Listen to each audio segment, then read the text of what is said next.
तीन ऐसी human skills जो मुझे लगता है कि 2050 तक इनकी कोई वजूद नहीं होगी।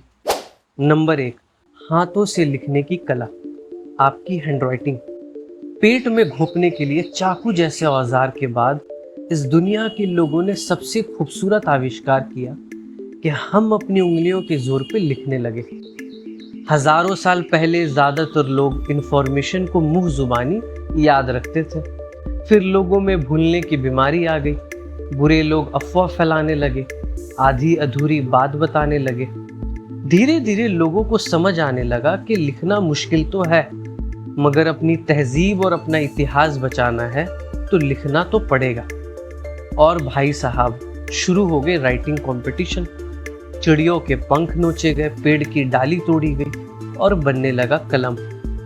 वक्त के साथ पोस्टल सिस्टम डेवलप हो गया और दुनिया के एक कोने से दूसरे कोने तक अपनी हाथों से लिखी हुई लेटर से इंफॉर्मेशन शेयर होने लगा। भाई 15 साल घिसके मैंने अपनी हैंडराइटिंग अच्छी करा और तभी मार्केट में कंप्यूटर्स और स्मार्टफोन्स का दौर शुरू हो गया। मैं अगर आज बैंक चला जाऊं और सिग्नेचर करना पड़ जाए तो मेरे लिए बहुत मुश्किल हो जाती है। ज़्यादातर लोग जो सर्विस सेक्टर में हैं उनका पूरा काम लैपटॉप और पीसी पे होता है और आजकल हर कोई मोबाइल का आदी भी हो चुका है। अब तो मेरी मम्मी भी गूगल कीबोर्ड पे टाइप कर लेती है। वो दिन दूर नहीं जब ये ह्यूमन स्किल हम पूरी तरह भूल जाएंगे। आने वाली पीढ़ी ताजुब करेगी कि हम लिखते भी थे, उंगलियों से लिखते थे। रियली? दूसरी स्किल जो 2050 तक खत्म हो जाएगी वो है बॉडी लैंग्वेज को पढ़ना। अक्सर युद्ध में, मीटिंग में, किसी डिबेट में, बिजनेस डील में समझदार इंसान अपने ओपोनेंट के बॉडी लैंग्वेज को पढ़ता है और उसे जीत हासिल होती है। वो इसलिए फेस और बॉडी लैंग्वेज पढ़ने वाले लोग समझ जाते हैं कौन क्या सोच रहा है, क्या आगे करने वाला है और क्या उसकी रणनीति है। ये एक बहुत बहुत अहम स्किल है। किसी के चेहरे या उसकी बॉडी लैंग्वेज पढ़ने से आप अगले पर्सन की पर्सनालिटी भांप लेते हो और आपको एक अपर हैंड मिलता है। मगर हमारा ध्यान मोबाइल पर ही है और हमने लोगों को ऑब्जर्व करना बंद ही कर दिया है। नवाजुद्दीन सिद्दीक ने एक बार किसी पॉडकास्ट में कहा था कि जब मुझे डिटॉक्स करना होता है तो मैं गांव चला जाता हूँ और लोगों को ऑब्जर्व करता हूँ ताकि एक्टिंग में कुछ नया कर सकूँ और इंसान के किरदार को समझ सकूं।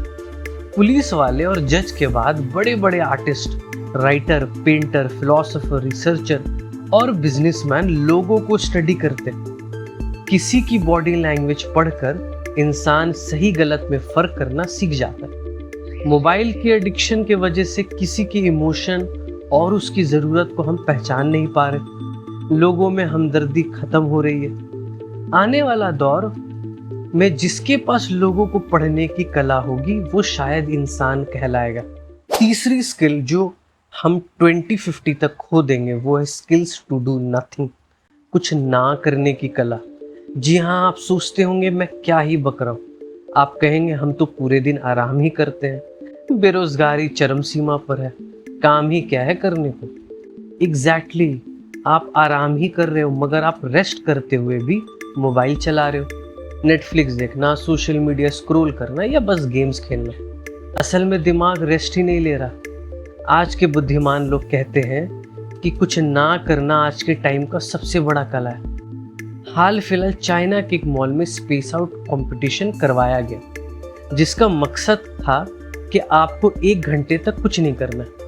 100 लोगों में एक शख्स ही विनर हुआ। कुछ नहीं करना आज के टाइम पे बहुत मुश्किल है। मोबाइल एडिक्शन से हम टू मच इन्फॉर्मेशन कंज्यूम कर रहे हैं और हमें एक नशा सा हो गया।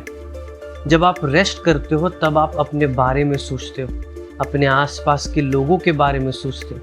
आपकी क्रिएटिविटी स्पार्क करती है। मोबाइल में हमें इतनी सस्ती ड्रग का नशा दे रखा है कि हम भूल चुके हैं शांत अकेले बैठना कैसा होता है। अब तो दोस्त भी मिलते हैं तो अपनी मोबाइल पर ही सर गाड़ कर बैठा होता है। मोबाइल एडिक्शन से हम बेचैन रहते हैं या बस एक्साइटेड। दिमाग स्थिर नहीं रहता। ये कला भी हम जल्द खो देंगे और इंसान की क्रिएटिविटी और सुकून खत्म हो जाएगा। इंसान जहनी बीमार होने लगेगा क्योंकि उसका दिमाग 24/7 चलता रहेगा। इसलिए अपने मन को कंट्रोल करना और कुछ ना करना 2050 तक का सबसे बहुत बड़ा स्किल होगा। ये 3 ह्यूमन स्किल्स है जो हमें टिल 2050 तक बचाना है।